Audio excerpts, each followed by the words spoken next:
namin itong nagawa. DFAR, tagapangalaga ng isda.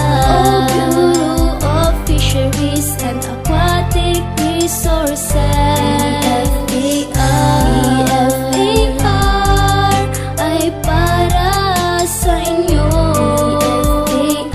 Hindi magsasawa sa pag-aalaga ng isda.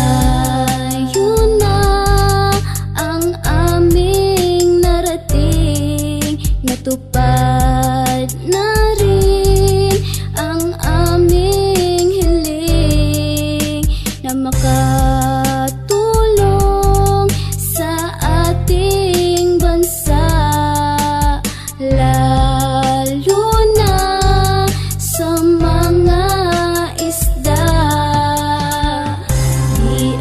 DFAR, tagapangalaga ng isda. Bureau of Fisheries and Aquatic Resources. DFAR ay para sa inyo. Hindi magsasawa sa pag-aalaga ng isda. Nais ko na malaman yun. DFAR ay binabantayan ang katubigan para sa maling pamaraan ng paghuli ng isda.